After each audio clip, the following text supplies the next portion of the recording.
Shalom teman-teman semua dan Ibu dosen, Ibu Karnawati sebagai dosen pengampu di mata kuliah pengantar PAK. Di sini saya akan menjelaskan salah satu tokoh pendidikan. Sebelum lebih jauh, saya akan menjelaskan diri saya atau perkenalan. Ya, nama saya Abelia Yosi Valentina, biasa dipanggil Yosi. Dan saat ini saya sedang ada di masa perkuliahan, kuliah di STBI Semarang, mengambil prodi S1 PAK. Siapakah dia? Ya, dia adalah Driyakara. Beliau adalah tokoh pendidikan nasional. Dan di sini saya membagikan 3 subbab. Yang pertama biodata, yang kedua masa pendidikan, dan yang ketiga, apa saja gagasan dan pemikiran yang ia temukan. Yang pertama, biodata. Nama lengkap Driyakara yaitu Profesor Dr. Nikolaus Driyakara, SC. Beliau lahir di daerah Menoreh, tepatnya di Desa Kedung Gubah, Purworejo, Jawa Tengah, 13 Juni 1913. Terlahir dengan nama Suhirman, sering dipanggil Jentu, yang artinya kekar dan gemuk. Menjadi Driyakara saat beliau masuk Girisonta di tahun 1935 untuk mengawali hidup baru sebagai Serikat Jesus. Beliau dilahirkan menjadi anak bungsu di tengah keluarga Atma Senjaya dengan 1 orang kakak laki-laki dan 2 orang kakak perempuan. Dahulu, ia dilahirkan di keluarga dan lingkungan sosial yang sederhana dan memiliki adat daerah yang begitu kental. Driyakara termasuk anak yang beruntung karena ia mampu mengenyam pendidikan pada masa kecilnya. Karena ia juga bersekolah di tempat yang sekolah tersebut dikembangkan oleh penjajah Belanda. Dan beliau wafat di Girisonta, Ungaran, Jawa Tengah 11 Februari 1967 di usia 53 tahun. Yang kedua, masa pendidikan. Pendidikan Driyakara dimulai saat ia sekolah di Fox School dan Fairfox School Cangkrep. Setelah itu ia lanjut ke HIS atau Hollandse Inensi School di Purworejo dan Malang.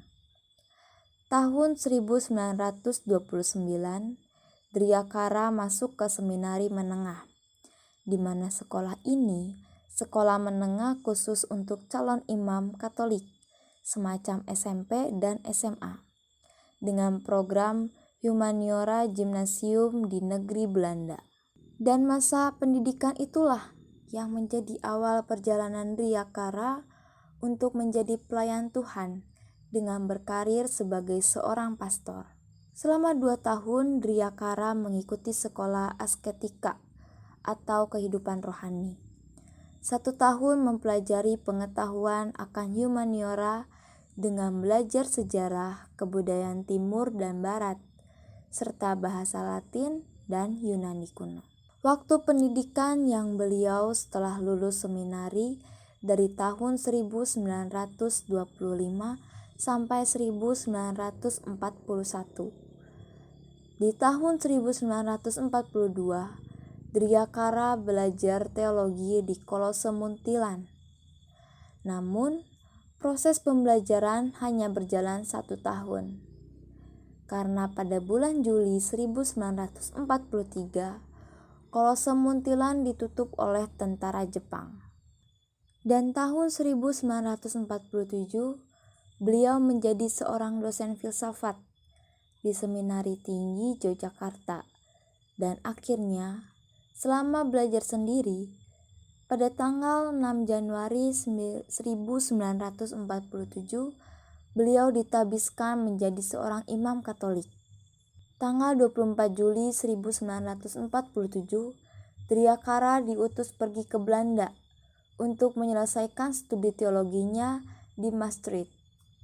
Setelah tamat dari Maastricht, tahun 1949, ia melanjutkan ke Dorgen, Belgia, untuk meneruskan pelajaran kehidupan rohaninya. Yang ketiga, apa saja gagasan dan pemikiran yang ia temukan? Di sini ada 3 gagasan dan pemikiran menurut Driyakara. Yang pertama, homonisasi dan humanisasi, yaitu menempatkan manusia dalam kehidupannya yang harus memanusiakan manusia lainnya dan menjadi manusia yang membudaya dalam konteks manusia sebagai kawan bagi sesama atau homo homini socius, bukan sebagai homo homini lupus atau manusia sebagai serigala bagi sesamanya. Yang kedua, konsep aku, yaitu menjernihkan hubungan antara jiwa dan badan. Ketika manusia berbicara tentang dirinya sendiri, dia tidak berbicara tentang badan maupun jiwa, tetapi sedang berbicara tentang aku, yaitu menyatakan bahwa aku adalah rohani dan jasmani. Yang ketiga, Driyakara menggunakan medium pergaulan antara pendidik dengan peserta didik. Beliau mengandaikan pergaulan itu sebagai ladang yang di dalamnya tumbuh perbuatan mendidik. Yang terakhir, ada relevansi dengan tujuan pendidikan Kristen. Yang pertama, menghadapi persoalan hidup.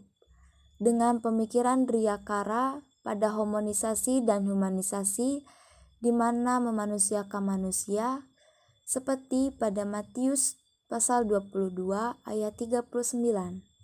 Tuhan Yesus mengajarkan untuk mengasihi sesama seperti mengasihi dirinya sendiri.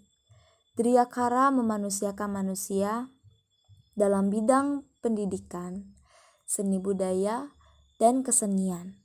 Dan beliau juga mendirikan salah satu universitas filsafat. Yang kedua, memperbaiki hubungan dengan orang lain.